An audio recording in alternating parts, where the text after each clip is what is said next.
There'll be spectacle, there'll be fantasy, there'll be daring do and stuff like you would never see. Be a movie. Yeah, we're gonna be a movie. Starring everybody And me. There'll be heroes bold, there'll be comedy, and a lot of fuss that ends for us real happily. Be a movie. We can watch it all develop. Starring everybody. And me. We'll take the world and set it on its ear. Come on, join in. We're gonna start right here. And we are going to start right here. Hello, Happy New Year. This is the Radulich and Broadcasting Network premiere podcast triple feature. I'm your host, the mandated reporter, and frankly, I'm mortified, Mr. Mark Radulich. And on the marquee tonight are three films tangentially related to cars. The first is a body horror film from 2021 from the French and Belgian variety, written and directed by Julia Ducournau, pronounced Titane. I'm just going to apologize in advance for massacring the French and the Belgian languages and anyone that gets in my path. After that, again, tangentially related to cars, is the Breaking Bad sequel and epilogue that went straight to Netflix from 2019, El Camino. And finally, the John Carpenter directed, Stephen King written horror movie about a car that comes to life and starts killing people, Christine. And joining me is a man who loves his cars, Sean Comer. How do you do, sir? Do not listen to this man. I am not a car guy by any stretch of the definition. I find them kind of fascinating. But that's not true. I remember listening back to the Fast and the Furious podcast that you did with Robert, and you guys talked for like an hour just on random car stuff. Oh, I mean, a little bit, but I really hesitate to call myself a car guy. Oh, I am that guy. Guys, I could pick you. Go ahead. I am that guy that when I take my over 10-year-old Ford Explorer to the shop, I feel the need to apologize in advance to the mechanic for probably not having idea about some everyday routine thing that I guess I'm supposed to know to do or to fix or to keep an eye on. Well, I decided you're my car guy tonight. The reason why I wanted to do this was... you poor thing. I'll take some as I get them. I wanted to talk Titane. I've been really getting into wanting to... Like, when we first started doing the movie reviews, it was whatever the big budget blockbuster summer stuff was. And then summer turned into all year round. And then we just started doing this more often. And now it's like, we'll just talk about whatever. So I'm like, well, okay, if I'm going to just talk about whatever, I want to talk about some of these weird indie films that come out that among film circles get some notice. But, and then they end up, it's like... You're branching out. You're broadening your horizon. Well, I've always liked this stuff. I just never talked about it because I didn't have people interested in doing those kinds of things. But one of the things, and there's actually Alexis who sort of hit me to this, is that Oscar season rolls around and there's all these movies that get, nominated for stuff. And people are like, I've never even heard of half of these.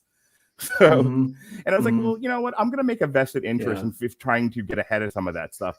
And believe it or not, Titane was actually chosen. It was the French entry for Best International Film Feature for this upcoming Oscars.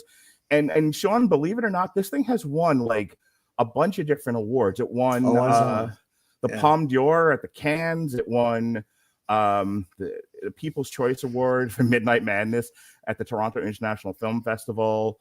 It won something. It was the top 5 foreign language film for the National Board of Review.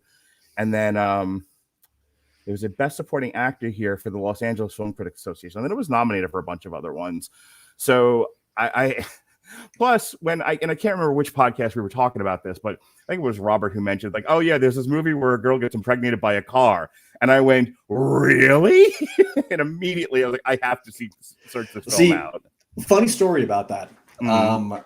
I was watching this while I was working. In fact, I watched the entire triple feature during the workday because, I mean, one of the advantages of working from home is when you got a podcast to do, okay, cool. I'm now getting paid $13 an hour to sit and do data entry and also to watch movies on my phone. And I was really frankly working on something toward the end of the day. And yeah, I got to that part with the car. And as I'm watching it, I'm thinking, I missed something here. I looked away at just the wrong time, Right. and she corralled somebody into the car, and they're having a go, and I just never saw the guy. I just never saw who's in there, who's weirdly, not in the shot at all somehow. I missed something because there's no way she's getting fucked by the car. Didn't know what this was when I pitched it to you. Didn't know what this was, huh? When I pitched it. And then we got to the end of the movie, and I just kind of sat there and went, huh. No, that was exactly what it looked like. All right, I immediately need to ask you something, but let's do this. Yeah, let's have order in the court here. So, all right. So, Titane, non-trial, fuck order. There must be order, or there'll be chaos, and then I'll have to live in the woods deliberately. Anarchy, right. baby. So this came out over the course of July in Europe. It debuted at Cannes July 13th. It debuted in France July 14th. Oh, those French. And then in Belgium, where the waffles are from, July 28th. And then it made it over here to the US, I think, sometime in October. What's the joke about Belgium from In Bruges? They're only famous for two things: child molesters and chocolate, and they only bend the chocolate to get to the kids. Yes, I actually just watched that with Evan Bevins right before Christmas. So all right, so here's the plot. A little girl named Alexia annoys her father during a drive. A little more than annoy him, but as she removes her seatbelt, her father turns around to scold her, causing a car crash. Never take your eyes off the road. Alexia suffers a skull injury and has a titanium plate fitted into her head. When she gets out of the hospital, she shuns her parents and embraces their car passionately. Years later, Alexia, now an adult with a large scar on her head, works as a showgirl at a motor show. One night after a show, a male fan follows Alexia into the showroom's parking lot, declares his love for her like you do, and forcibly kisses her. She then brutally murders him, because, turnabout is fair play, using her large metal hairpin. As she returns to the shower, Alexia hears a banging coming from the showroom. And speaking of banging, she finds the car she modeled with earlier has turned on by itself. And, of course, she gets in it naked and has sex. And has sex with the car, ladies and gentlemen. There is no other man, mammal, fish, or fowl in the car with her. No. It's just her in the car. And the car does its job. She climaxes. I'm glad the plot synopsis made sure to tell us that. It is revealed. That car's a giver.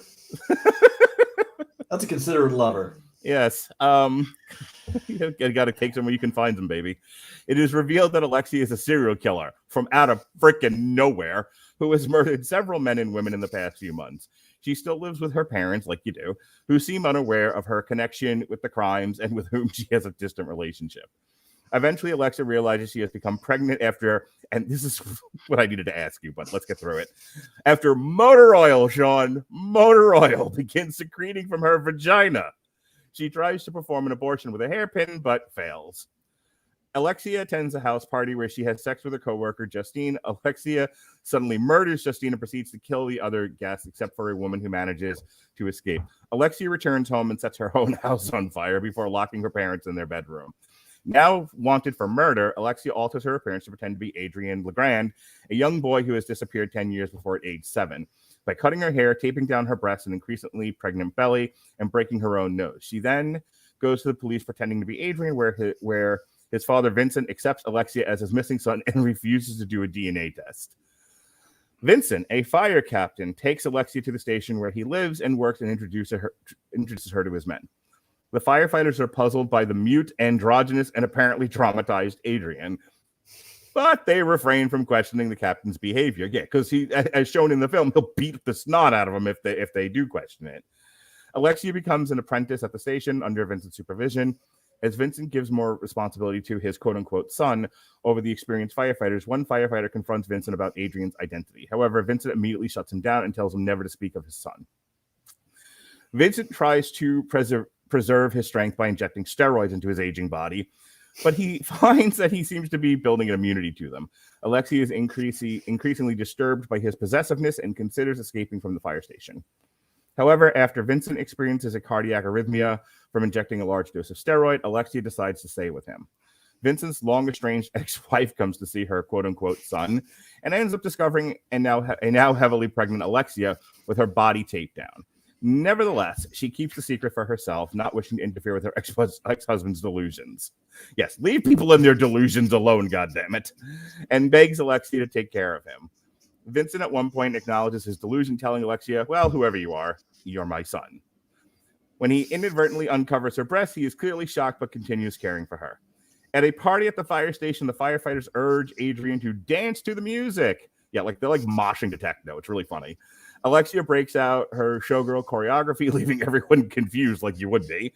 Vincent, let's be clear, to a techno rendition of Poor Wayfaring Stranger. Yup. Vincent, disappointed, walks out of the crowd. After the party, Alexia has sex with a fire truck. Glad we circled back to that. Alexia's body gradually breaks down as the skin of her stomach tears to reveal new metal plates. As her pregnancy finally comes to term, Alexia reveals her name to Vincent, briefly attempting to seduce him and then begging for his help. Vincent helps Alexia give birth, the titanium sides of her skull splitting open on her final push, killing her. Vincent, in tears, holds the baby whose body appears with patches of titanium and tells her repeatedly, I'm here. Okay. When she started secreting motor oil, did it not occur to you then that she had had sex with the car and that's what this was? Or did you just not notice it? I think I was kind of still in denial. Okay. I think I was still trying to go, no, I have to be seeing that wrong. That's just dark blood. That had, yeah, exactly. It has to be really weirdly lit blood or something because there's no way I sat there and watched her get fucked by a car. There's no way I watched that. Yep, that's what this is. Amazingly, somehow that is one of the only plot points established in this movie that actually runs all the way through and seems to actually bear any lasting significance. Not a single fucking thing else fucking matters. What's crazy about that? What's crazy about this movie to me is that this movie is sort of a think piece on the loss of a child and the trauma it causes, the delusions that may occur. What a person who has to bury their own child, or a child that goes missing in this case, has to do and to cope with that mental strain. And they chose to deal with it by first having a woman have sex with a car. And then try to hide her gender because she's a serial killer. This was one of those this felt like one of those improv exercises where someone starts a story and then you go next, and then then another person continues the story, and it can be whatever they want it to be. And so the first person is like, and so it is one big yes and yeah.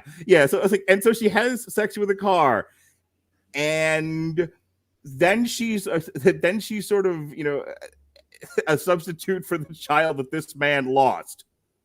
Wait, what? What? How did he get there? If we're going back far enough, it's okay. She pissed off her dad. She pissed off her dad while driving. Big car accident. She has to have a titanium plate in her head. Yes, right. And now she is literally horny for anything on four wheels. Yes, and she gets her rocks off thanks to a car that yoinks her into the back seat and rapes her. Yes, and she gets pregnant. Yes, and she's secretly an impulsive serial killer. Yeah, that's the part that I skipped. That has some fucking how never fucked up badly enough to get caught. Yes, and to continue to disguise herself, she decides that she is going to beat the piss out of herself in a bathroom, and so that she can masquerade as this man's long lost, estranged son. Yes, and So weird. he's gonna turn out to be a steroid addict who's totally into it, even after he learns the horrifying truth. It's hard for me to hate this movie. Here, let me say this. I discovered can't hate anything this stupid. Yeah, I can't hate anything this wacky. Like, No. I have to love something that is this out of the box and weird, especially with the kind of Drek I'm normally reviewing. Speaking of which, hi Robert on Twitch. But I'm not going to say I loved every minute of this film and was like riveted, to my seat while I was watching it. First, I've learned something about myself with this affair. I am not a body horror guy. Like when we talked about Candyman, like there were some parts where the tension got to me, but I was into it because of the political commentary. I was into it. I have found that I can at least tolerate and even sometimes like the slasher genre. This being a body horror thing that is also kind of like a psychological, not a thriller, there's no thrills here, but sort of a psychological think piece, and and it speaks to trauma. Some of that I like, but the body horror stuff, like just as an example, I was okay with this when her stomach splits and you can see the titanium plate. I had to avert my eyes. Fine, big pansy. Who cares? We're never getting a Gambit movie either. Sorry, that's for someone else's benefit. But I can't stand to look at some of that stuff, and I had to avert my eyes a couple of times. The secreting of the motor oil didn't bother me as much. And then the pregnancy, I just kind of skimmed through that. I was like, I don't need to see her burst into bits as she gives birth to this child. But as a concept, as an elevator pitch, I was like, okay, I think my only real criticism, real craft criticism of this movie is it's such a big conceit. It's such a big conceit that she has sex with this car, and then it's promptly forgot. The issue is the pregnancy and the fact that she's trying to hide her identity. So there's some great tension there, but she could have just been pregnant and trying to hide her identity as a serial killer, and everything else about this film didn't have to change. All those things, none of that was dependent on her banging a car. And so, why have the banging the car? It's I want to talk about blah, blah, blah. Okay, but that's boring and nobody will see that. By the way, have you seen Spider-Man No Way Home? All right, well, how do I get this thing made then? How do we do this movie that I want to do, but how do I do this movie that I want to do, but get people to go see it? I don't know. Have her have a sex with a car. What? You see, I do love good body horror, but I italicize, bold, and underline good. Okay. Body horror. Can you give me a 10-word example of good body horror? Anything by David Cronenberg. The Fly is usually aces. Okay, so The Fly. Clive Barker does it exceptionally well. You already mentioned Candyman. I would certainly throw Hellraiser in there as well. Right. I don't know. Would Reanimator be body horror? I've never seen it, but okay. So, well, anyway, I'm with you. Yeah. I enjoy it, but I enjoy it when Alien. There are certainly elements of Alien, that touch on body. Any of the chest bursting scenes. Yes, but Alien is one of the best examples I can think of, because there you have a movie where the design and a lot of the plot elements were very much set out to have,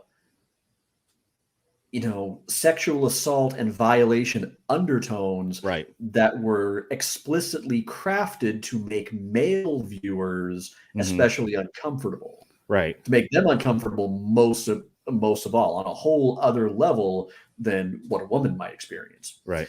But that's an example of body horror with some thought behind it, with a purpose, something cerebral, something you're either trying to comment on or something you're trying to invoke. And I'm also all for the notion that a spoonful of absinthe helps the medicine go down. Turkey 22 says the razor scene from Cabin Fever. Okay, another good one. Saw, another good example of body horror for the most part. To your point, I don't see how her banging the car lended itself to anything in this movie. Yeah, and what I was getting to is, again, like I said, a spoonful of absinthe will sometimes help the message go down. Anime is often really great about that. The Japanese will take something that's very heartfelt and well thought out, something they deeply want to convey, and they'll package it in a thoroughly weird, sometimes taboo package. And yet by the end of it, you have to acknowledge, it worked. And that actually left me with something that's going to stick with me. There's not a goddamn thing about this movie that's going to stick with me, except that it was weird as fuck. There's nothing that if they were trying to make some kind of half-assed trans commentary, or like you said about the grieving of a child, it's so muddied that you have to fight entirely too hard with yourself to really grasp the takeaway. And I'm looking for that. Like, I'm watching this film, like, what is this film trying to tell me? And if you're not doing like film analysis or craft review, and you're just casually watching this new thing that's on there that you heard people talking about, like, oh, you heard about this movie where the chick bangs the car and gets pregnant, I'll watch that. You're not then like, I doubt most people are taking time to really think about what is this movie trying to say. They're just like, why did the banging of the car happen in the first 20 minutes and then doesn't really affect anything going forward? It's not. Yeah. It's like like to your point before, and I was thinking about this as you were talking, if her behavior seems to be driven by the accident in the first minute of the film, it's not like the banging of the car. And like, we're going to talk about Christine at the end of the show. But, Christine has an effect on the plot. Christine affects the driver. The driver does stuff because of Christine. If Christine had never entered his life, he would have been fine. There's nothing like that in Titane. So it's actually funny that I linked these two together just completely by coincidence. But, there's nothing about her in that car scene, which this whole movie is sort of sold on and revolves around. Because it's not like this was marketed about anything other than girl and having sex with the car. There's nothing about this movie that anyone else knew. And it's like, seems like it's tacked on, which is a weird way to structure your movie. Do you want to take a swing at bat as to why this thing won any kind of awards, or why people are like this could have just been weird and we leave it at that? This thing was like running away with awards. People are talking about it. This thing's going to show up at the Oscars, and I can't for the life of me. And sometimes, and like I can certainly appreciate a nice navel gazing movie and see why people are into it and the critics are raving about it. I haven't the faintest clue what people saw in this, that they were like, throw the awards at it, throw money at this person. And look, I'm sure there are going to be people who are better read film scholars than I who probably disagree with this profoundly. But just speaking as someone who just kind of may not always know art, but always knows what he likes, sure. I lump it into this category of indie,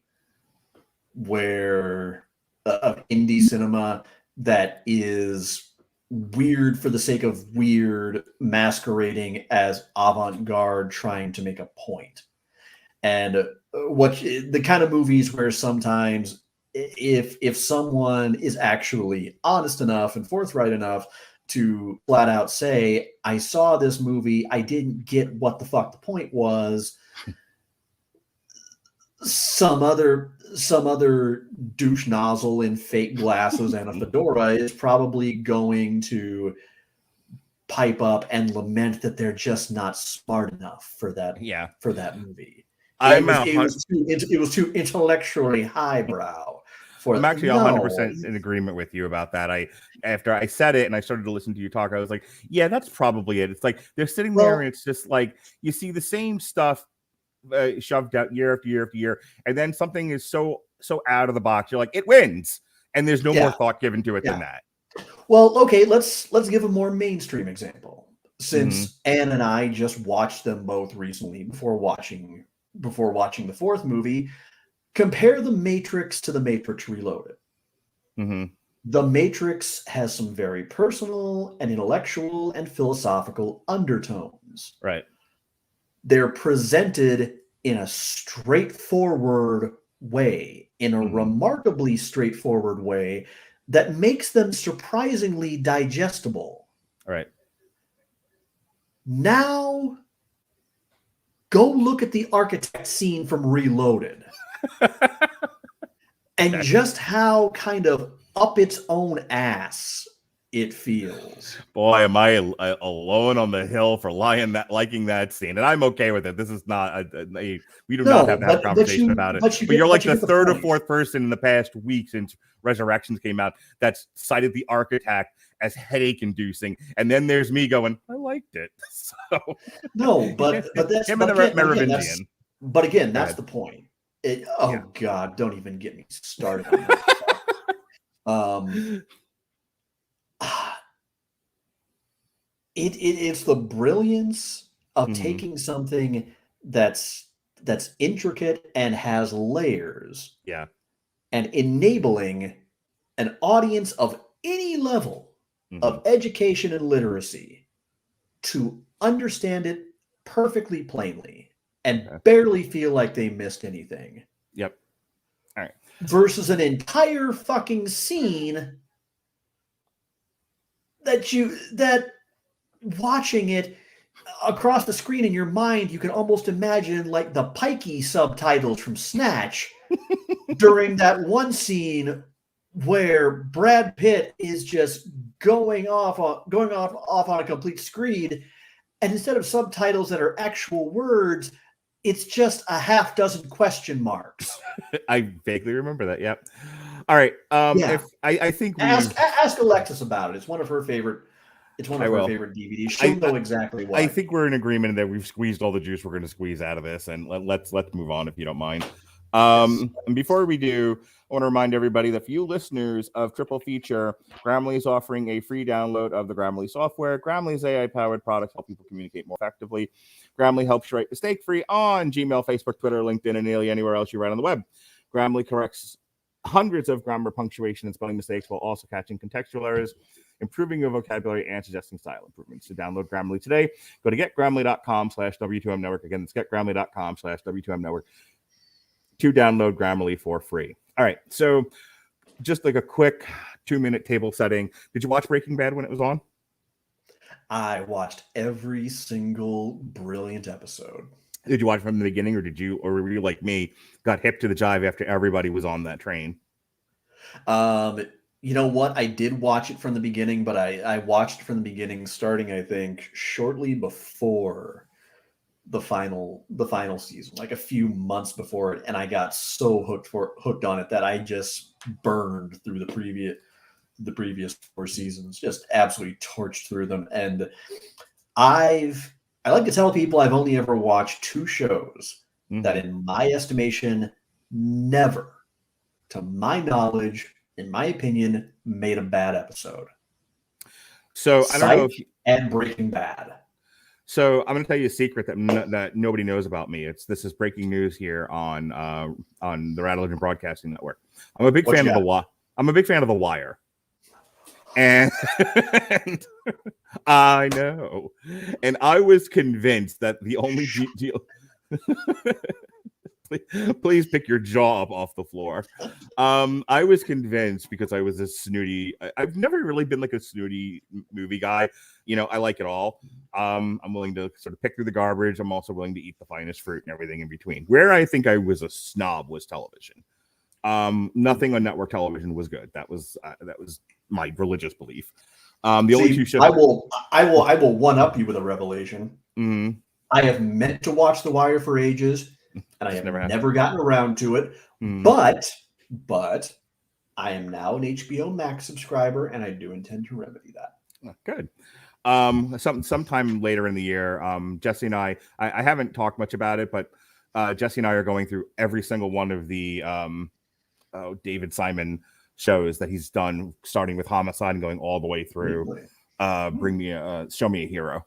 So at some point we're going to get to The Wire as well. One a month starting in April. Anyway, I'd love to help with that.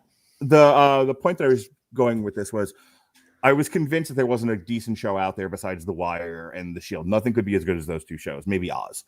And everyone was like, but have you heard about Breaking Bad? And I was like, no, it's fucking white people and their suburbs and the desert and meth, and who cares? I don't want to deal with that. I need grit, I need drama. And they're like, you idiot. you are missing out. And after hearing it from people whose opinions I trusted, I was like, all right, I'll give this a chance.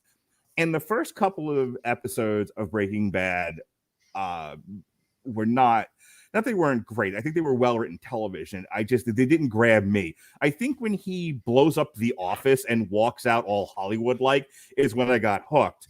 And then I became as rabid a fan as everybody else, because I did my binge right before the very last season. So, like, everybody was like, oh, the brother-in-law has figured out who Mr. Sinister is. I can't remember what whatever Walter White's code name was. Heisenberg, yeah. He's figured out who he is, when he's on the toilet. And so everyone was like, it was like that where's Frodo lives moment. It was like, oh my God, what's gonna happen? What's the next Lord of the Rings book gonna be? Or the end of, you just brought it up, the Matrix Reloaded, where it's like, oh my God, the betrayer is on the ship with Neo. What's gonna happen? That sort of thing. It was like everybody was in that same sort of mental spot with Breaking Bad, and I just got there right as the new season was starting. And it turns out, like, we ended up doing I haven't re-aired it, but we ended up on YouTube doing a series finale, like, react, before those became popular. That's how much I like the show. Like, I couldn't wait to talk about this with you. It was all we were talking about. Weirdly enough, when they did El Camino, I didn't watch it. When as much as that's the whole point of this is like, it was there. It was on Netflix. It was on my watch list for the longest time, and I just never got around to watching El Camino. And so when I was like, I want to talk about Titane, what other car movies could I talk about? Well, Christine, obviously. Somebody mentioned Herbie the Love Bug. And I was like, how about no? And then I was like, I don't know what El Camino's about, but there's a car in the title. That's what we're going to talk about. So what did you expect from El Camino? Like, you'd heard about it, I'm sure. People talked about it. You've been busy, but so that's why you didn't watch it. But what were you thinking it was going to be? Well, I mean, I wasn't necessarily opposed to it. I think I was indifferent because I just loved the finale of Breaking Bad that much that for some damn reason I kind of didn't need to know what happened to Jesse. I'm one of those people that I'm content sometimes with just letting my imagination run wild. Yeah. Like, that away, that was what was important. Yeah, with a character's loose ends at the end of the story. So it's not like I was shunning it on general principle or anything. I loved every single second of Breaking Bad. I just never got around to it. I knew it was focused on Jesse. I knew it was supposed to be his story, but that was about it. So I came in pretty much a blank slate of expectations. All right. This came out October 11th of 2019. It was directed by Vince Gilligan. And it serves as a sequel and an epilogue to the Breaking Bad series finale. So here we go. Here's what happens. In a flashback to shortly before they leave Walter White's meth business, Jesse Pinkman asks Mike Ehrmantraut where he would go to start over. Mike says if he were younger, he would go to Alaska, an idea Jesse finds appealing. Jesse expresses the desire to make amends for past wrongdoing, but Mike cautions that starting over would make that impossible. In the present, Jesse flees the Brotherhood compound in Todd Alquist's El Camino. He goes to Albuquerque, home of Skinny Pete and Badger, who hide the car and give Jesse a place to sleep. The next morning, Jesse calls old Joe to dispose of the El Camino, but Joe leaves after discovering it's LoJack. Pete devises a plan to make it appear Jesse fled after trading the El Camino for Pete's Ford Thunderbird. Pete and Badger give Jesse the money Walter gave them, and Badger drives south in the Thunderbird, so it appears Jesse headed to Mexico. Pete stays with the El Camino and waits for the police to respond to the LoJack. Jesse departs in Badger's Pontiac Fiero. He learns from the radio news of Walter's potentially fatal poisoning of a woman and of Walter's death. In a flashback to Jesse's captivity, Todd takes Jesse to Todd's apartment to help dispose of his cleaning lady, whom he killed in the most nonchalant way after she discovered his hidden money. They sidestep Lou Shanzer, Todd's busybody neighbor, and bury the corpse in the painted desert. Jeffrey briefly holds Todd's gun, but Todd talks him out of shooting. In the present, Jesse sneaks into Todd's apartment and searches for Todd's new hiding place. Moments after Jesse finds it, policemen Neil Candy and Casey enter and begin searching. Jesse hides, but holds Casey at gunpoint after Casey finds him. Neil disarms Jesse, who realizes they are not police, but thugs also looking for Todd's money. To save himself, Jesse reveals he found the cash. Lou reports finding an old note from Todd, and Casey distracts him by feigning interest. Neil and Jesse bargain, and Neil agrees to let Jesse take a third of the money. As they depart, Jesse recognizes Neil as the welder who built the tether that held him while he was forced to cook meth for the Brotherhood. Jesse finds Ed Galbraith, the disappearer, who wants $125,000 to aid Jesse, plus another $125 for the previous occasion when Jesse hired him but failed to commit. Jesse is $1,800 short, and Ed refuses to help. Knowing that they are surveilled, Jesse calls his parents and feigns willingness to surrender. After his parents and the police depart, Jesse sneaks into the Pinkman home and takes 2 pistols from his father's safe, a Colt Woodsman and an Ivor Johnson hammerless. Jesse drives to Neil's shop, where Neil, Casey, and 3 friends celebrate with escorts and cocaine like you do.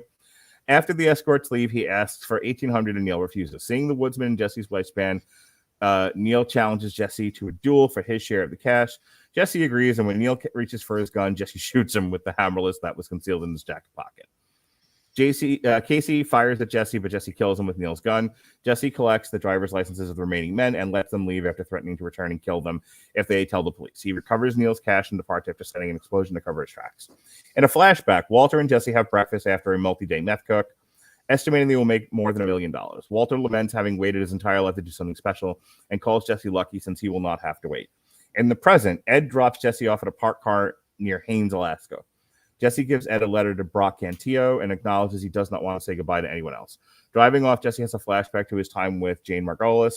He tells her he admires what she said about going wherever the universe takes her, but she dismisses as metaphorical and encourages him to make his own decisions. Jesse drives on, smiling at the prospect of a new life. All right, so let me just say right off the top, this felt like episodes of the show they could have just cut out. Other than if you're just like a huge Breaking Bad fan, I don't see what this added to the story. This, you know how like in a book series or whatever, they'll, like my wife read the 50 Shades trilogy, and then there was like another book from the dude's perspective. Because why? Because people are buying these books and they'll buy just about anything. And I think there was the same thing with or attempted to be the same thing with Twilight, where after Stephanie What's-Her-Face was done with the 4 books, she was going to release one from Edward's perspective, but then it leaked online and she gave up. This feels like one of those where it's like a further adventure of Breaking Bad, and it's like, this adds nothing. What do you think? I disagree. Okay. I disagree because I don't think something has to be necessary in order for it to be worthwhile. Okay. To give you a really askew out of left field sort of example, the Vampire Chronicles. Mm-hmm. I'm not real steeped in them, but the other day I watched about an hour 15 long YouTube video that took all 15 novels in the series proper and ranked them.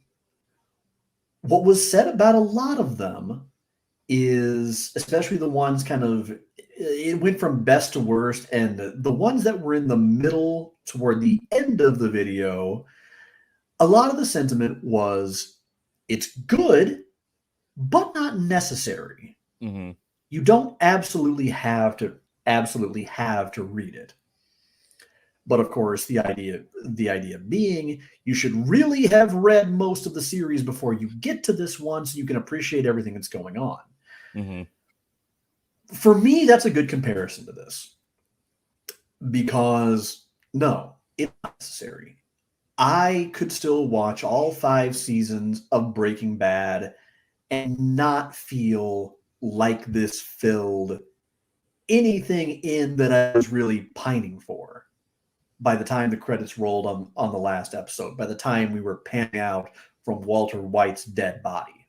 Mm-hmm. I still loved it. I adored it because, yes, it's fan servicey as fuck. Having all of these incidental characters from throughout the series show up for what amounts to a series of interludes as Jesse tries to finally make good his clean slate. Yeah. You know, one of my thoughts was, this actually would have worked fine as a limited comic run. Okay. Yeah, you could have made this work that way. But did I also enjoy seeing his interactions with all of them along the way, particularly all the time that he spent with Todd? Hell yes, I did. Oh, the Todd, to be clear, I didn't say it was bad, and I'm not saying you thought I said that. No. But in case anyone's misunderstanding, I like the movie.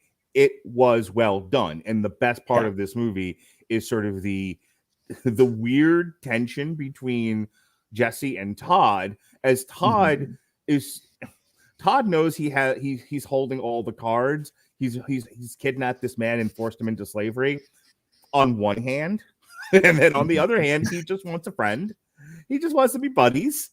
You know, I mean, that whole bit about give me the gun, let's go get pizza. Todd is endearingly compassionate.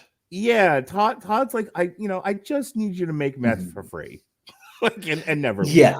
If we could just get past that, maybe we can be pals. And it's like, it's such a weird thing. And that's why I enjoyed it, and that's why I would still recommend watching it. I just wouldn't press the urgency of, this is a must watch if you want the full Breaking Bad experience. Because, I mean, I'm a little biased because Aaron Paul was always one of my favorite parts of Breaking Bad in the first place. I thought that he really brought a ton of heart and sincere emotional investment to the series that otherwise is obviously, for obvious reasons, just focused squarely on Walter White's descent into semi-delusional megalomania. Yeah. And here you've got his accomplice the entire way. Every time he's starting to make some honest to goodness headway in laying a new track for his life, for going a different route. Mm-hmm. Walter be all like, fuck your couch. They should have never given you Crackers money. Or meth. Or meth money. But the funny thing is, an opinion that I've had for a long time that I've occasionally kind of explained is, I feel like Firefly really sullied an entire fucking era of television. Mm-hmm. Or should I say television fandom?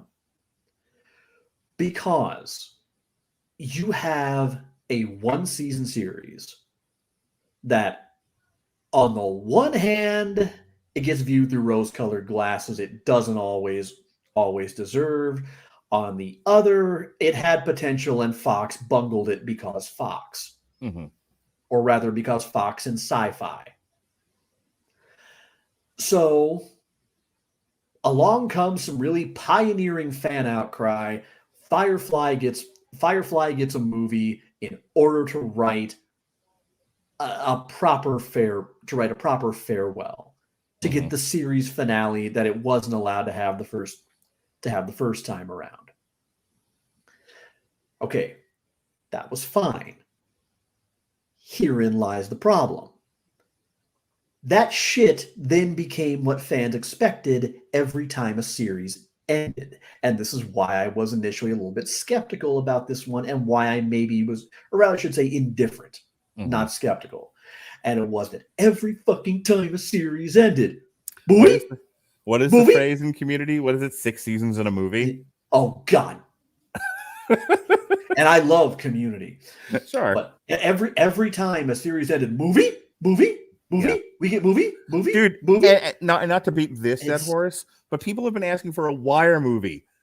The Wire doesn't need a movie. Please stop. No, it got worse than Lost ended. Movie. 20.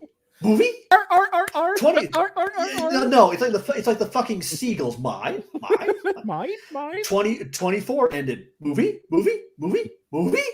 Buffy the Vampire Slayer ended. Movie. Sex in the City. For some reason, they got the fucking movie, and that goddamn didn't help any fucking thing. Can I make a prediction based on this what? rant that you're doing? That Wu-Tang and American Saga is going to end next season, and then there's going to be a movie where they form Voltron. Go on. Friends ended. Movie. Yeah, Friends sure. movie. Hey, Sex in the City got 2 movies. I state facts, sir. Fucking didn't it? Fucking Sarah Jessica Parker not fucking helping shit. But that's the thing, is it came to this notion that shit just wasn't allowed to just end. Yeah. Even if the ending was imperfect, you didn't just get to end. No, there had to be a demand for a goddamn movie. And I was skeptical because, like I said, to me, the ending of Breaking Bad was just about perfect. It's just about as close to perfect as any series finale since about the early 90s has been. Mm-hmm. And you want to go and you want to tack something else on. So, yeah, I was like, I'm not saying I doubt you, but have fun with that. I'm just going to steer. Here's my problem with this. Here's my problem with El Camino, and this is really the last thing I want to say in it, because I was I was entertained. It actually made me want to go watch Better Call Saul, which I've never watched before. And everyone tells me it's great and I should watch it, and it's like, well, who has time? I'm too busy doing this stuff. Yet either. But it served that purpose of, you know, it gave me member berries. It was like, remember when you used to watch Breaking Bad and how fun that was? Don't you want to return to that world? I'm like, I do. So in that sense, it served its function. And as you know, and if you're a Breaking Bad fan, you know, as a nice epilogue to the story, it's a fun watch. As a standalone movie, and this is my criticism of it, as it doesn't really work as a standalone movie. I don't think you get a good sense. When you watch the show, you obviously got a good sense of what Jesse went through. And here you're sort of seeing the result of all that. You're seeing the PTSD from it. You know, you're seeing his condition after the fact for sure. But eventually the ship kind of rights itself. And then it's about it, and then it's just sort of a crime story. You know, it's, I got to get away. I need money. You know, there's these hurdles in my way. I got to get money. And then he gets away. And this thing was, how long was this? This thing was, this is actually a bigger problem I have with Netflix films in particular. This was over 2 hours, and this didn't need to be 2 hours. This was a 90-minute at best movie that got stretched way too long, and there wasn't enough in it to justify its length. And so it's like, you know, you used the term fan service before, and that's the thing. It does feel like, it feels like fan service the movie, and I'm like, I need a little bit more from that if we're going to go this route.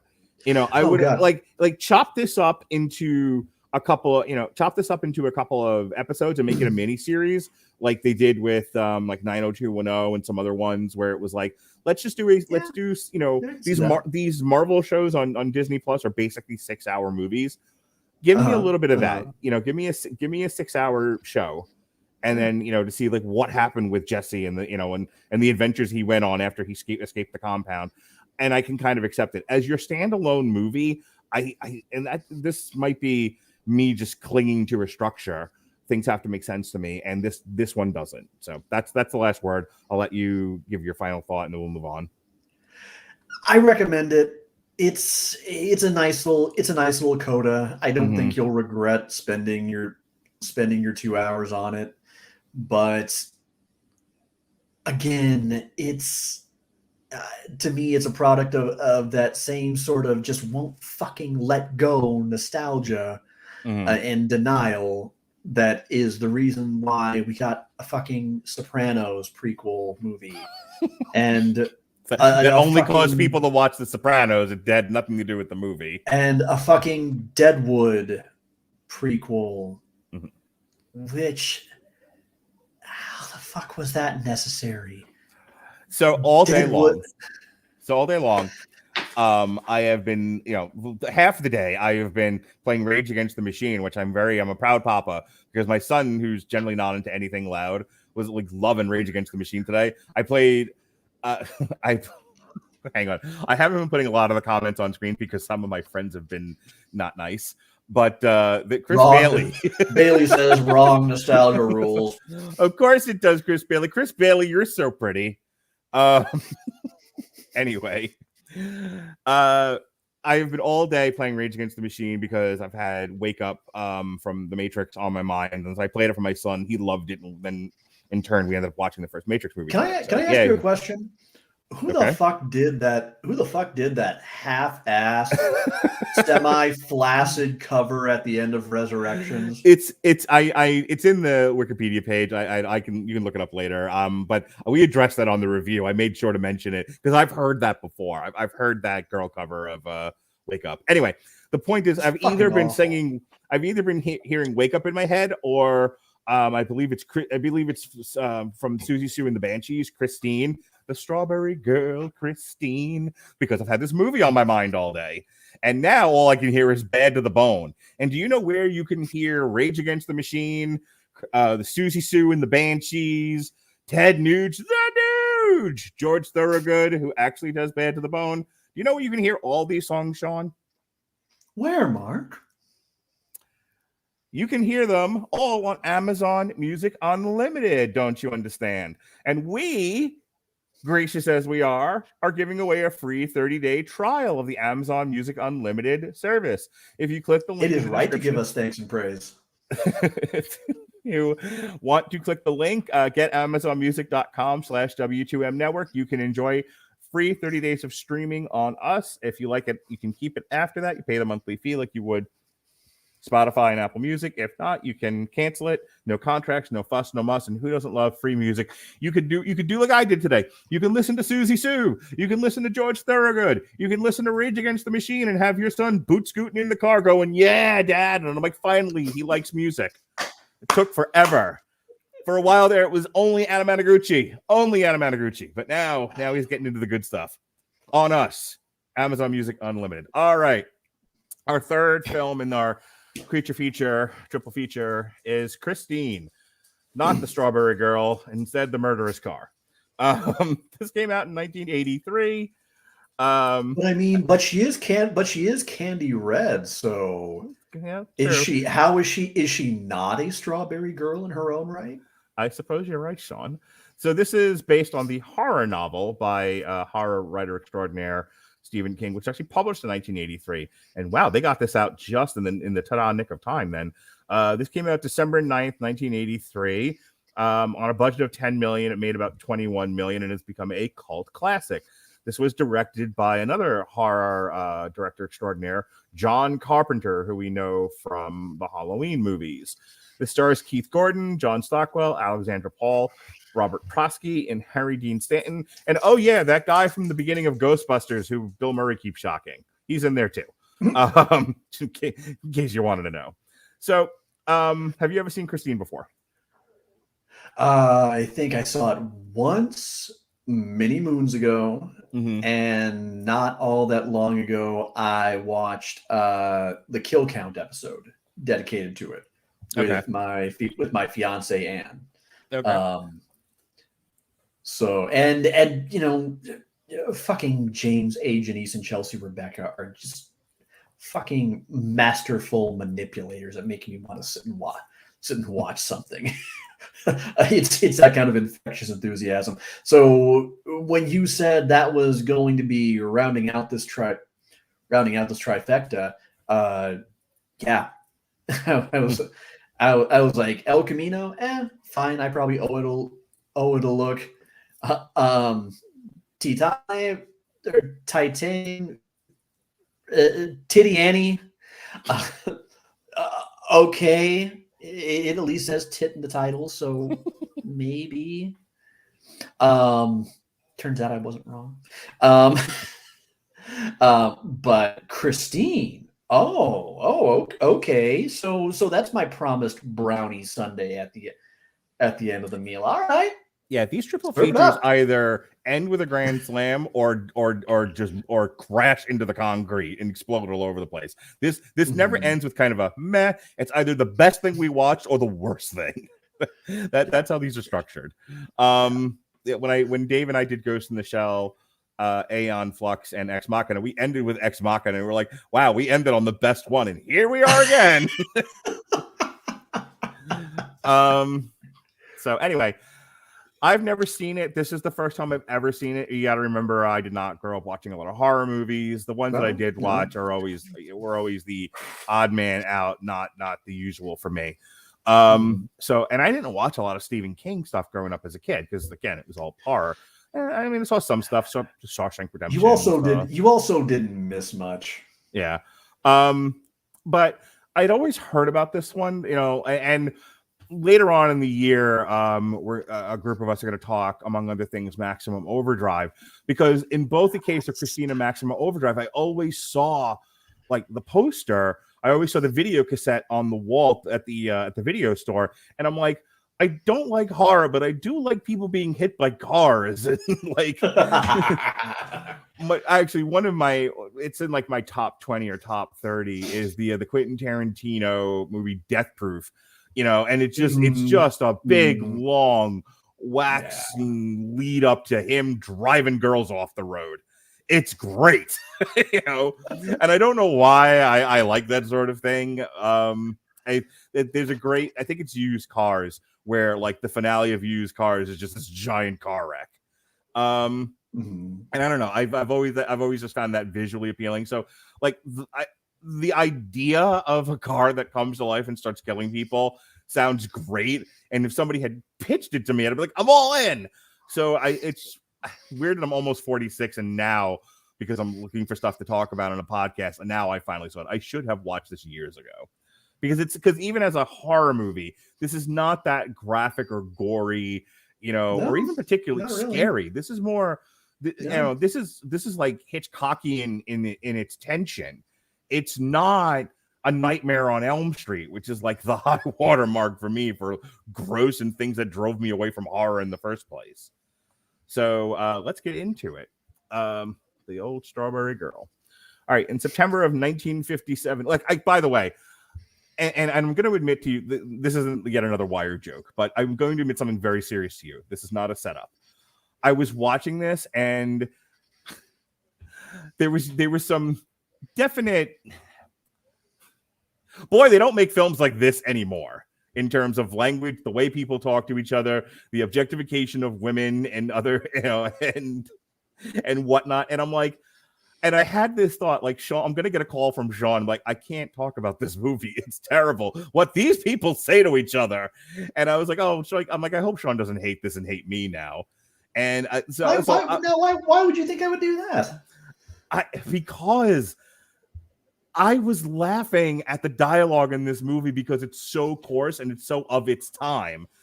And I could see somebody watching it now in a different cultural environment and going, oof, this has not aged well. And I'm not the only one that says that. There are people who looked at, I think the Red Letter Media guys did an entire ranking of every John Carpenter film, and they were like, yes, some of this stuff has aged. I'm going to use Robert's line, has aged like milk. In terms of dialogue and the way people talk to each other and whatnot. Well, no, so I mean, there was a part of me that was a little like anxious about it. Well, I think there's a difference between portrayal and endorsement. There is a huge difference between those two, in my eyes. Okay. Everybody, get your beverage of choice ready because here comes a wrestling reference. It's all up. The classic bigoted or foreign heel trope. Everybody does it. Vince McMahon comes to it. He's arguably the only major promoter still actively trying to do it. Sure. Because everybody else has just at the very least figured out low-hanging fruit. Yep. Let's maybe try to do let's evolve. Different. Let's ascend past this. Yeah, let's maybe not play this hit. Shall we? The thing that so many people get wrong about that is they just look at it being portrayed at all as being writ large just shit, just poor taste. Don't do it. Don't even have it on the show. The thing is, with certain behavior, actually, you know what? I stand corrected. I'm going to back off the foreign heel trope thing. Almost foreign heels equal money in 1985. I would beg to differ. Had Muhammad Hassan not been on the wrong place at the wrong time on exactly the wrong day, I think he could have gotten a few more years and a shit ton of money out of that. I 100% agree with you. Yeah. But anyway, God, who's another good example of what I'm talking about here? One of those things where people will complain about. They just did Rusev not that long ago. Rusev's not so old that it's like, oh, it's from a bygone era. He was doing the big bad Russian heel. It peaked with him coming out on a tank. But what I'm thinking more of is okay. Maybe the best way I can describe it is kind of the opposite. One of the times when they really got it wrong. Okay. Since you mentioned him, the Roman Reigns Rusev feud. I'll back up and give everybody kind of the Reader's Digest, previously on Dragon Ball Z setup. Rusev was a heel at the time. His wife, Lana, was also his on-screen manager. They're in the ring, not doing anything particularly heelish. They're just celebrating the fact that they just got married. They're not demeaning the fans. They're not starting shit with everyone. They're basically just celebrating their nuptials. Along comes Roman Reigns, who is supposed to be the number one babyface in the entire company, and just trashes the entire occasion. And it's one of those where you go, but we're supposed to be cheering for you. Right. Okay, well, the exact opposite is it's okay sometimes to have a character who's doing some of the shittiest things imaginable as long as you have that character get their comeuppance. Right. In the end. And as long as you're not portraying the fallout as being Hogan is another example. A lot of Hogan's behavior as a face ages terribly because you go back and watch it and you start to realize, he's proving Jesse Ventura and Bobby Heenan right the entire time. He's being an absolute shit.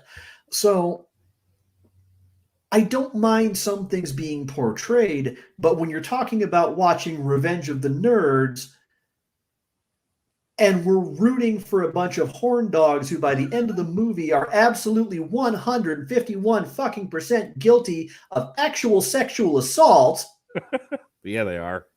You have lost the plot, literally. I think you have missed the point. Here's where I'm with you, and like I said, the anxiety is just not knowing how you're going to react to something.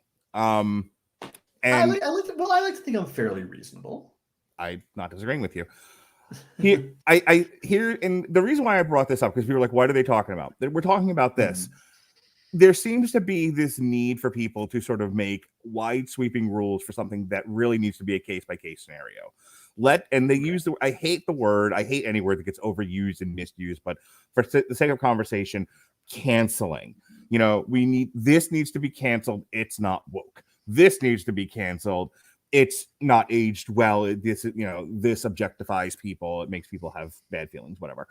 I think there's a conversation to be had for any number of things, but making a wide sweeping rule of a movie that speaks the way that Christine does, at a time, I said to Pat earlier today, Pat Mullen, friend of the show, I said, like, I miss movies from the 70s, and he corrects me, goes 1983, and I'm like, awfully close. It doesn't not make my point for me. Like, I miss movies of the 70s, and let's face fact, people, a lot of movies made in the 70s don't use a language that doesn't work for people today. It doesn't work for a lot of people, but because so much stuff is sanitized, so much stuff is actively working against that, I kind of miss when it's there, and I don't need to see it in every film, and I don't need to see it used in a negative way necessarily. I think it needs to be used organically, I should say. Well, and so why, it's almost like refreshing to see it when it happens. That's like watching this, I was like, gosh, I miss movies made in this era. Right. And that's why this didn't entirely bother me, is because movies like this, they are products of their time. Yes. And I get it. But people always want to judge it with modern eyes. That's my point. It's not that it was okay then, just not okay now. No, the difference being is a lot of this shit was wrong then. We just know better and we acknowledge it now. It's kind of why I'm okay with the disclaimers that Disney and Warner Brothers. Oh my God! Well, that's I'm with you, but boy, has that been a fight among just people I know that like nothing. Jason and I got into that discussion last year when Coming to America came out. We did an entire segment on. I think it was AMC that wanted to put up disclaimers saying, "Hey, these movies came out like in the early 1900s. Language was used. Things happened. It was a different time. Just know that we're not touching the film. We just want you to know what you're in for." Yeah. And Jason, I don't think that's unfair.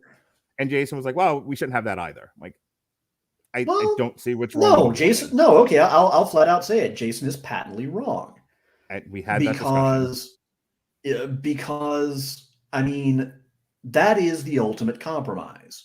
It is telling people, okay, this is what you're getting into. Yep. We're still going to show it. It is untouched. We are not altering anything. That is the hinge as point. It happened. As long as the product itself is still pure, telling people, hey, there's a mugger at the end of the alley. Go down there if you want to. We're not moving the mugger. We're not turning the lights on. It's up to you whether or not you want to walk down there. That's the thing where I kind of live. That is for the sake of, people our age. We came of age either in the midst of or at the tail end of kind of that era. Yeah. So we're familiar with it. We're kind of hardened to it, desensitized to it. Right. What have you? There's an entire era of people who are going to be seeing these movies for the first time, who were born after the 90s. Yeah. Who were born in the early 2000s when we were starting to re-examine I go through this with Lily. Lily was born in 2011, and she reacts to a lot of films from the 80s or 90s and goes, I don't think I've shown her anything from the 70s yet, except for maybe Star Wars. But my point is, like, she'll kind of look at me and go, like, why are they okay? Here's the perfect example of this, and it's a modern one. West Side Story. when the female lead breaks into I Feel Pretty and she looks at me like Penny looked at Leonard when she was watching Raiders of the Lost Ark, like, what is this crap? And I'm looking at her and I'm like, it was a different time. She's allowed to feel pretty. It's the 50s or whatever era that was. Anyway, and that's, to your point, that's always the conversation. It's like just kind of recognizing that hate the film for its craft, or because it doesn't interest you. Don't hate it because it doesn't. This is a conversation I get into with my dad all the time. Yeah, for being outside the mores of the day, like it was acceptable at that time. Anyway, plot: 1957, September of 1957, at the Chrysler Corporation assembly plant in Detroit, before Mad Max times. The hood of a newly assembled red and white 1958 Plymouth Fury abruptly slams down and crushes the hand of a line worker inspecting its front end. Another worker climbs in to sit behind the wheel, letting the ash from his cigar fall on the front seat. At the end of the shift, the line supervisor notices the car's radio is playing music. When he opens the door to shut it off, the worker's corpse falls out onto the floor. 21 years later, in 1978, awkward and unpopular teenager Arnold Arnie Cunningham, who totally had a Clark Kent thing going on in this movie, because I when I realized who it was, I was like, oh, they made him up really, really nerdy, like they did Jamie Foxx for Amazing Spider-Man 2. And then it's like he takes off his glasses and washes his hair. Suddenly he's Hunky McGee. It's amazing. Live in Rockbridge, California, with only one friend, football player Dennis Gilder. Arnie's life begins to change when he buys the used dilapidated Fury from George LeBay, whose late brother Roland had originally owned it. George tells Arnie several details about the car, including its name, Christine. Since his parents will not let him keep the car at their house, Arnie starts restoring her at a do-it-yourself garage and junkyard owned by Will Darnell. As Arnie spends more time with the car, he discards his glasses, dresses more like a 1950s greaser, and develops an arrogant, paranoid personality. Unbeknownst to Arnie, his mother, Regina, tells Dennis that Roland actually committed suicide in the car. Confronted by Dennis, George admits that Roland's daughter had choked to death in the car and that his wife also committed suicide in it. George forced Roland to get rid of Christine after Roland's wife's death, but the car returned to him after 3 weeks. During a football game, Dennis becomes distracted upon Arnie's kissing his new girlfriend, Lee Cabot, in front of a now perfect Christine, and is tackled, suffering a career-ending injury. One of Christine's windshield wipers stops working while the pair are on a date at the drive-in movie theater. When Arnie gets out to fix it, Lee begins to choke on a hamburger as an oldies rock and roll song starts to play on the radios. I always love it. Growing up with my mom as I did, and the kind of doo-wop she listened to, I was loving the music in this movie. The doors lock themselves, leaving Arnie unable to help her, but she frees herself and is saved when a man in a nearby car administers the Heimlich maneuver. Soon afterward, school bully Buddy Repperton, angry with Arnie over being expelled after a confrontation in shop class. It wasn't a confrontation. He tried to stab him. Vandalizes Christine along with his gang. Peter Moochie Welch, Don Vandenberg, and Richie Trelawney. Devastated and determined to repair Christine, Arnie witnesses her quickly restore herself, surprising him. Christine then seeks out the Vandals, crushing Moochie in an alley, triggering a gas station explosion that kills Dawn and Richie, and then sets her on fire, and finally running down and killing Buddy himself. After the badly burned Christine returns to Darnell's garage, Darnell opens the driver's door to find it empty. Darnell sits in the driver's seat and is crushed to death against the steering wheel when Christine pushes the seat forward. As another oldie song plays on the radio the next morning, Christine is back in her slot and fully repaired. With Darnell's body still in the driver's seat, State Police Detective Rudolph Junkins becomes suspicious of Arnie, having discovered paint from Christine at the scene of two gang members' deaths. However, he has no direct evidence to implicate Arnie, who has an alibi and denies all involvement. Junkins either is unaware or doubtful that Christine can drive herself. Following the choking incident and Christine's initial vandalization, Lee breaks up with Arnie. Dennis and Lee, who have both become aware of Christine's supernatural and sinister nature, conclude the only way to save Arnie from the car's influence is to destroy it. They must take it to Mordor. Don't you understand? And throw it in the fires of Mount Doom. Anyway, they set a trap for Christine and Darnell at Darnell's garage. Dennis waits at the controls of a bulldozer while Lee stands ready to close the garage door and cut off Christine's retreat once it enters. However, having hidden under a pile of debris, in the garage the entire time. Christine, ninja-like, strikes when Lee assumes her position at the door controls. Attempting to tackle Lee, Christine crashes through Darnell's office. Arnie, who has been driving the car himself and was possessed, is thrown through the windshield and fatally impaired on a shot of glass. Christine plays another oldie song as Arnie lays dying. Dennis and Lee attack Christine with the bulldozer, but she continually repairs herself and retaliates. The battle continues until they repeatedly drive back and forth over Christine, damaging her so much that she is unable to immediately regenerate. The next day, Dennis, Lee, and Junkins watch as Christine's remains are compacted by a car crusher in a junkyard and dropped on the ground as a solid block. They then call Mr. Burns, and Mr. Burns asks, "Is this about my cube?" Junkins praises the teens for defeating the demonic vehicle, despite them mourning Arnie's death and their inability to save him from Christine's corruption. But as the camera zooms in slowly on the car's remains, a portion of the front grille twitches, and slightly before going still, and George Thurgood, the Destroyers, play Bad to the Bone in the background as the screen cuts to black. The credits roll and the Undertaker's hand comes up from the ground. Don't you understand? All righty, Sean. We had a lot of preamble here. Let's talk about the actual movie. What did you think? I enjoyed it. I enjoyed the hell out of it, because another one of those things that horror sometimes can do really well is take something that's relatable just about all the way across the board, no matter your background.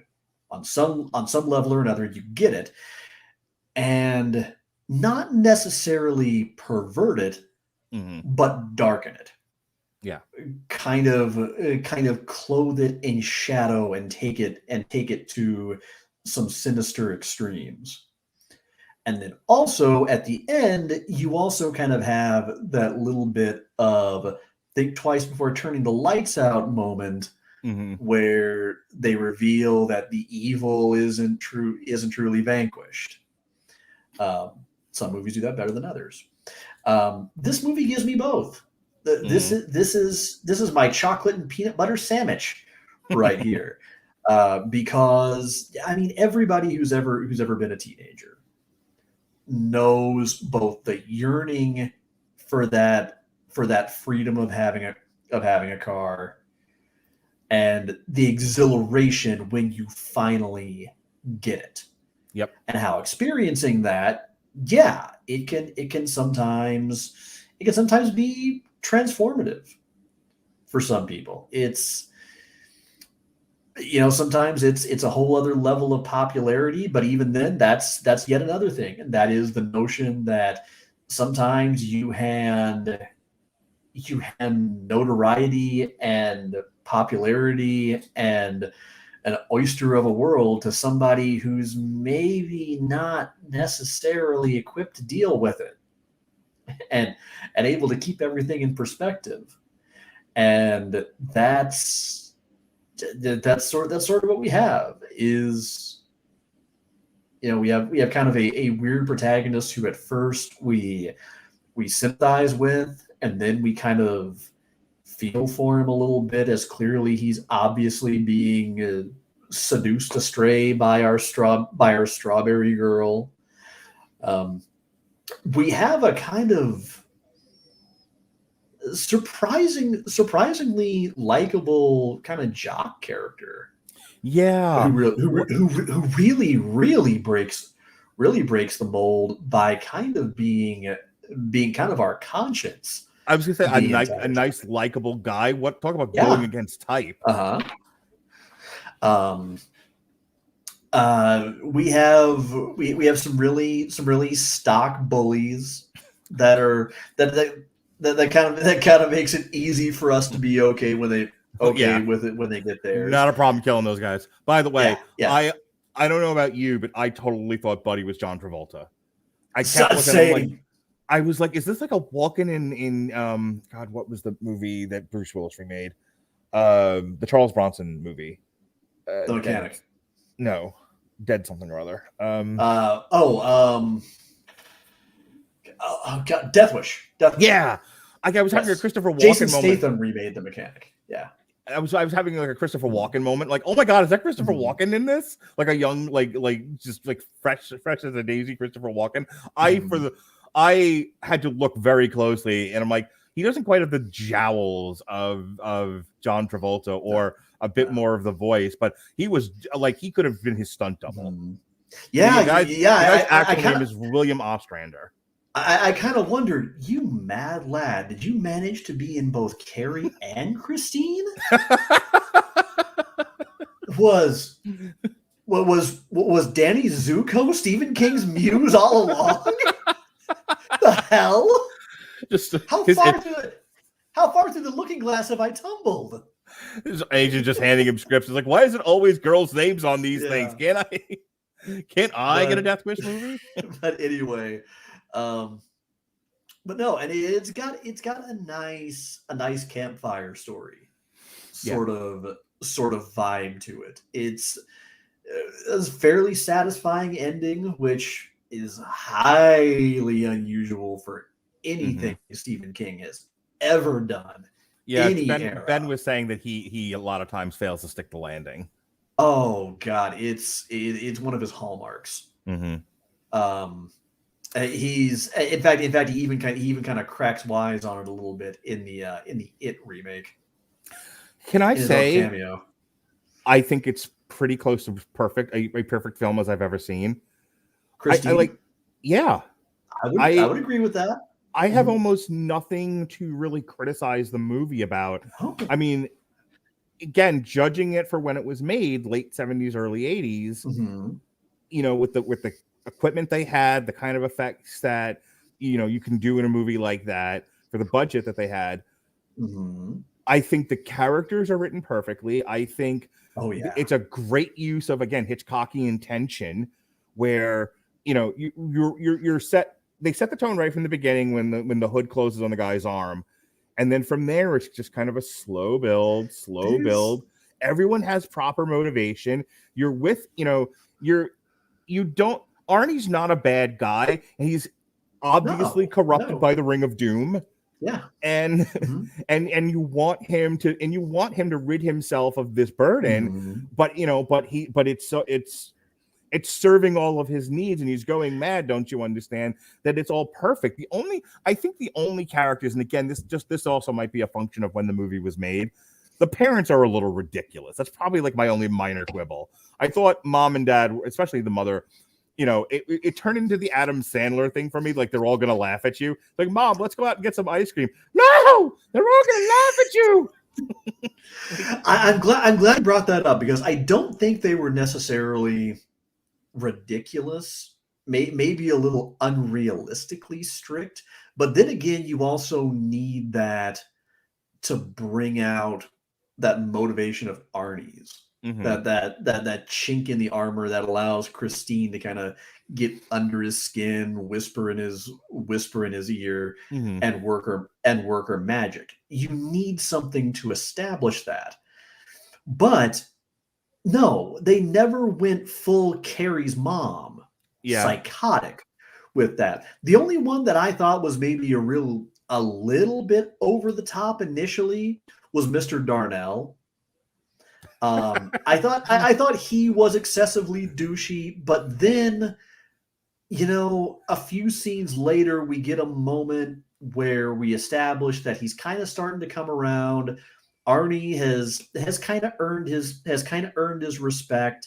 Yeah. And he's being reasonable and saying, hey, you know, you work hard, you don't slack off.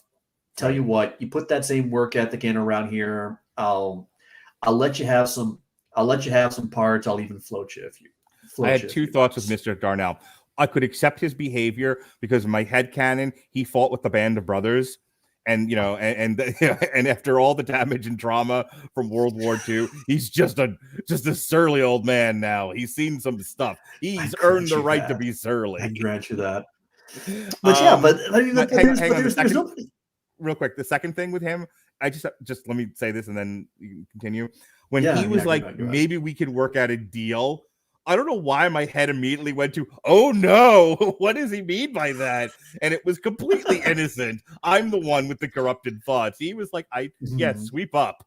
And I'm like, where is this movie going when he said, like, as soon as he said, apparently the code in the back of my head for something really nefarious is like, maybe we can work out a deal. You know, and I guess because Yeah, I've heard that yeah. used that way, other way, I can like, understand that. I don't know where this creepy Stephen King guy is going with this, and then it's like completely innocent. I'm like, I feel silly now. Anyway, The go on. the only other thing that got a little bit ridiculous was Arnie continuously just leaning on the insult shitter.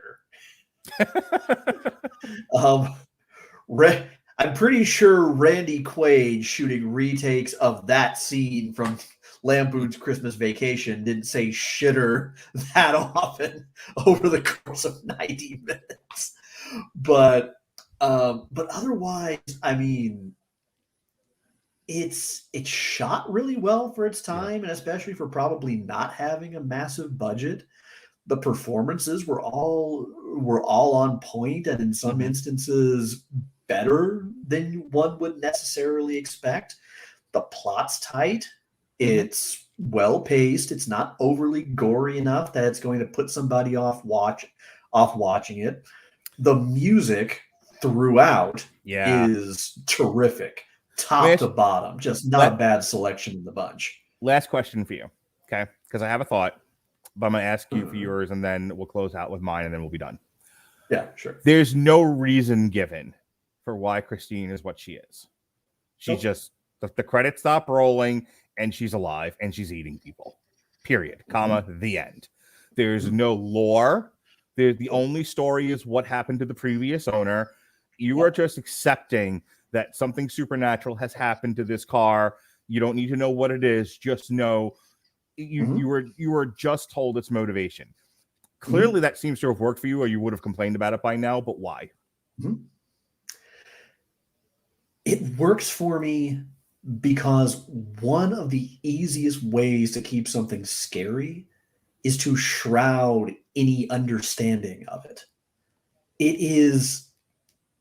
It's simple, but it works. It works because it shows an understanding of how the human mind works. The old cliche is, man fears that which he does not understand. Well, you know why it's a cliche? Because it's fucking true. And it's true on a number of effective levels. And that includes fiction. It's one of the things that makes Stephen King's short stories so damn good. And in some instances, I could even argue better than his novels, is because he doesn't waste a whole lot of time on the whither twos and why fors of everything.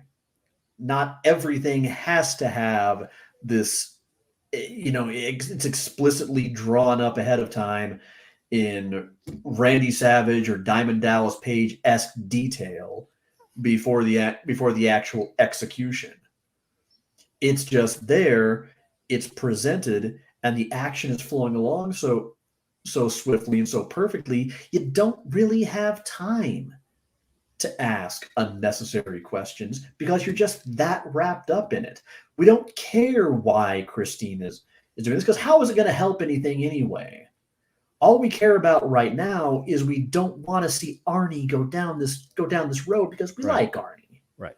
We don't want to see Arnie hurt other people. We want to see Arnie just be a good kid. Figure out that whole chess club and band thing. Just work that out. Come to a piece on that where maybe you can do both. So, it's been the same thing in a lot of other of King's best movies. It's not necessarily even a King movie, but it's one of the reasons I kind of like Dr. Sleep.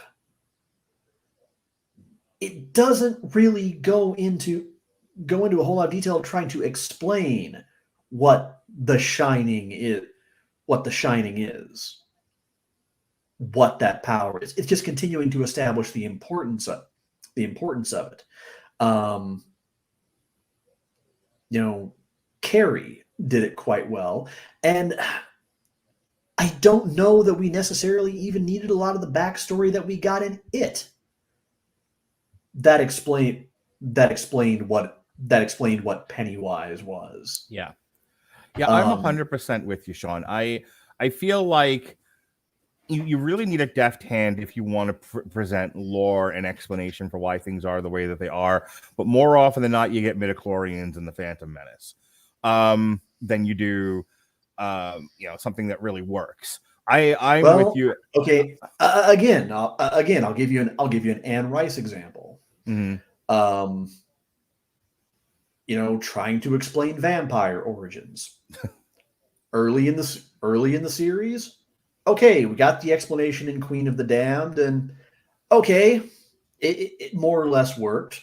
That's fine. And then way down the line, toward the end of the series, we got the explanation of aliens and Atlantis.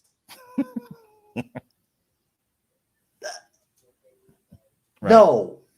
Yeah, it's the old the stew was fine. Quit throwing things in it. All right, yes. So yeah, I highly recommend people watch Christine if you haven't already. If you're of the younger persuasion and you tuned into this on Twitter or YouTube or Twitch or wherever you found it, or God help me, anyone listening on traditional audio these days, and you're like, hey, me too. I've never seen Christine. I didn't even know what this was. Yeah, go check it out. It is. I don't hear it talked about in like the hollowed halls of classic horror, but it really should be. It's an extremely well-made film, like surprisingly well-made. I was shocked. I tell you, shocked. I liked it, and it's as good as it is. I was floored. I was not expecting it to be that great. So, all right. With that said, we're done for the evening. The next time I have scheduled and things. Hey, they delayed Morbius again. Things change. But the next time I have a scheduled show with Sean, we're gonna do something really fun here. There's a new Texas Chainsaw Massacre movie coming out on Netflix, so we're gonna do a Long Road to Ruin, but we're doing selections from the Texas Chainsaw Massacre series because there's reboots and sequels and spiritual sequels and distant cousins connected by adopted father and cousin's roommate and anyway, so after doing some extensive research and calling in an expert, we are doing the following Texas Chainsaw Massacres: the new one from Netflix, 2022, the 1974 classic, and the 2003 Texas Chainsaw Massacre. So that's the next Long Road to Ruin. We're doing the Texas Chainsaw Massacre 74, 2003, and 2022, and that is March 7th. April 17th, in theory, we are looking at two movies based on French comics and I think another one based on like sci-fi books. We are looking at Valerian and the City of a Thousand Planets, John Carter, otherwise known as John Carter of Mars, and Barbarella. Woo! I can't tell you, Sean, how happy I was that you were like, let's go on this, because I have been wanting to talk about Barbarella. I have been wanting to talk about Barbarella for the longest time. When I found it was based on a French comic, and I'm like, hot dog, something tangentially related to things I talk about here. So I was like, I gotta find an excuse to do this. So I'm looking forward to that. In the meantime, yesterday, myself and Jason Teasley, we reviewed You Season 3. Jesse, Evan Bevins, and I reviewed Billionaire Island from Mark Russell. There was a roundtable for Spider-Man No Way Home, led by Jesse, featuring Ben Colon, Evan Bevins, and David Wright. Tomorrow, myself and Robert Winfrey will be going back to Damn You Hollywood, and we'll be looking at two streaming movies, so there'll be no money segment. We Don't Look Up from Netflix, and Being the Ricardos from Aaron Sorkin, and boy, was that an Aaron Sorkin-y movie. We'll also be. Don't tell me that. Me and the Podsman will be. You know what? I was actually looking forward to watching that right up until you mentioned something that I had missed, and that was it was made by Aaron fucking Sorkin. It's worth the watch for J.K. Simmons alone. The whole cast is stellar, and I'll tell you what Robert's take on the movie was just really really quickly, and I'm going back to plugs. This movie doesn't deserve this cast. It's that good. That is such a Robert really take, and I love it. Anyway, the Podsman and I will be reviewing WWE Day 1. On the Metal Hammer of Doom, we're looking at an album from a year ago, Bandmade Unseen World.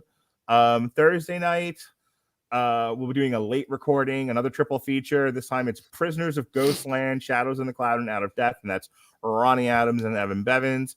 And then it's like David Wright month here in January. he'll be back with me. We'll be covering the finale season of Lost in Space from Netflix. And then finally on Saturday, we'll have a re-airing of our Damn You Hollywood for Hotel Transylvania 2. And that is because Hotel Transylvania 4 will be out on Amazon Prime a week from Friday the 14th. And I got my son Monster on a Hill for Christmas. I got him a book. And Monster on a Hill is what Rumble was adapted from, which is currently exclusively airing on Paramount Plus.